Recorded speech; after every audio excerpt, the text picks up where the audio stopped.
गैर कानूनी मुकीम गैर मुल्कियों को पाकिस्तान छोड़ने के लिए 1 नवंबर तक की डेडलाइन। निगरान वजीर आजम अनवारुल हक काकड़ की ज़ेर सदारत एपेक्स कमेटी के इजलास में फैसले। निगरान वजीर दाखिला सरफराज बुगटी की न्यूज़ कॉन्फ्रेंस। कहते हैं 1 नवंबर के बाद गैर कानूनी मुकीम गैर मुल्कियों के खिलाफ ऑपरेशन होगा।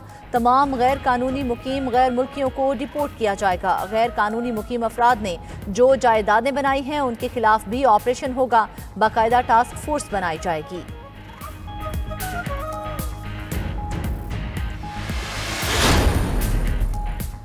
गैर कानूनी तौर पर मुकीम तमाम गैर मुल्कियों को पाकिस्तान से निकालने का फैसला। निगरान वजीर आजम की ज़ेर सदारत नेशनल एक्शन प्लान पर एपेक्स कमेटी का इजलास। दहशतगर्दी के खिलाफ सख्त कार्रवाइयाँ जारी रखने का फैसला।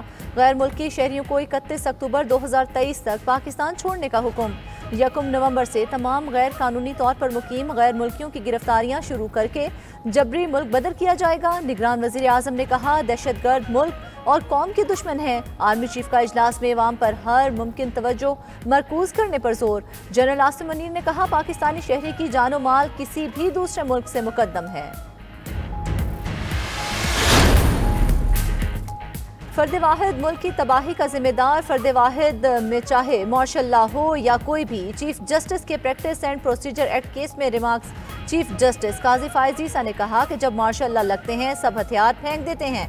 मार्शल लॉ लगे तो हल्फ भुला दिया जाता है। पार्लियामान कुछ करे तो सबको हल्फ याद आ जाता है। सब बस पार्लियामेंट पर हमला कर रहे हैं। ये देखें कानून अवाम के लिए बेहतर है या नहीं। इस्लाह के लिए गलती तस्लीम करना जरूरी है। एक दिन सुप्रीम कोर्ट किसी फैसले को दुरुस्त तो दूसरे दिन गलत भी कह सकती है। आप कहें सुप्रीम कोर्ट ने गलत किया था या फिर ये कहेंगे कि सुप्रीम कोर्ट जंगल का बादशाह है जो चाहे करे। इस तरह तो मुल्क आइन पर नहीं बल्कि जजेस के फैसले के जरिए बनाए गए कवानीन पर चलेगा। Practice and procedure act case की समाअत 9 अक्टूबर तक मुलतवी। जस्टिस जमाल मंदोखेल ने रिमार्क्स दिए कि सुप्रीम कोर्ट रूल्स आइन और कानून के तहत बना सकती है। आइन और कानून दोनों ही पार्लियामान बनाती है। जस्टिस आयशा मलिक ने कहा कानून का मतलब सिर्फ एक्ट ऑफ पार्लियामेंट नहीं होता। जस्टिस मोहम्मद अली मजहर ने रिमार्क्स दिए कि सुप्रीम कोर्ट खुद भी आइन से ही बनती है। जस्टिस एजाजुल एहसन ने कहा कि इंसाफ तक रसाई के लिए अदालत को आज़ाद होना चाहिए। पहले बताएं एक्ट से इंसाफ तक रसाई का बुनियादी हक कैसे मुतासिर होता है। दरख्वास्तों के काबिल समाअत होने से हम बहुत आगे निकल चुके हैं। जस्टिस मंसूर अली शाह ने रिमार्क्स दिए कि मुसाबकती कमीशन के कानून में भी अपील का हक दिया गया है। चेयरमैन पीटीआई के खिलाफ साइफर केस की समाअत कल अडियाला जेल में होगी। वजारत कानून ने एनओसी जारी कर दिया। वजारत कानून ने कहा कि चेयरमैन पीटीआई के खिलाफ साइफर केस के जेल ट्रायल पर कोई एतराज नहीं है। खुसूसी अदालत के जज अबुल हसनात मोहम्मद जुल्करनैन ने वजारत कानून को जेल ट्रायल के हवाले से खत लिखा था।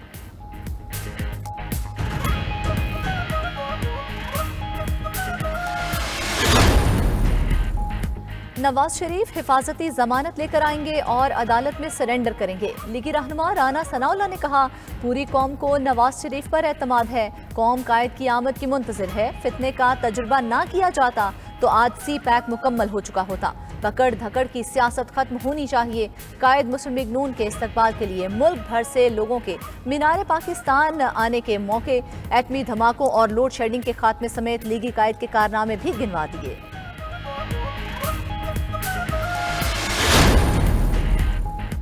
ख्वाजा आसिफ ने नवाज शरीफ की वापसी मुल्क की सियासत का बड़ा इवेंट करार दे दी। सायरा अफजल तारड़ के साथ मुश्तरका प्रेस कॉन्फ्रेंस के दौरान बोले जोश और वलवला बढ़ रहा है। गुमगू की कैफियत खत्म हो रही है। सायरा अफजल तारड़ का कहना था कि कायद के इस्तकबाल के लिए कारकुनान को हर हल्के से 500 अफराद जमा करने का हदफ सौंप दिया गया है।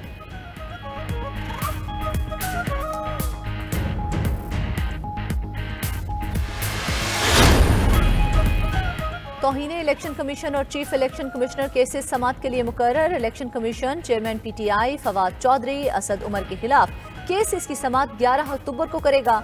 चेयरमैन पीटीआई असद उमर और फवाद चौधरी के खिलाफ फर्द जुर्म आयद करने की कार्रवाई शुरू की जाएगी।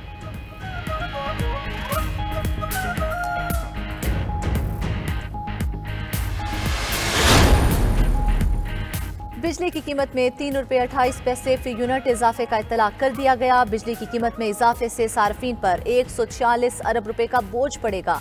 बिजली के नर्ख में इजाफा समाही एडजस्टमेंट की मद में किया गया। बिजली की कीमत में इजाफे का इत्तलाक 1 मार्च 2024 तक किया जाएगा। बिजली के निर्ख में इजाफे का इत्तलाक मुल्क भर के तमाम सार्फिन पर होगा।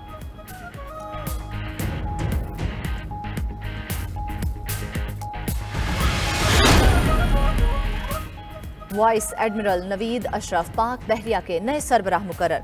कमांड तब्दीली की तकरीब 7 अक्टूबर को इस्लामाबाद में मुनक्किद होगी। तर्जमान पाक बहरिया के मुताबिक वाइस एडमिरल नवीद अशरफ ने 1989 में पाक बहरिया की ऑपरेशंस ब्रांच में कमीशन हासिल किया। Vice admiral Naveed Ashraf NDU अमरीकी naval war college royal college of defence से फारिगुल तहसील हैं। वाइस एडमिरल नवीद अशरफ अहम कमांडर और स्टाफ ओहदों पर काम का वसी तजुर्बा रखते हैं।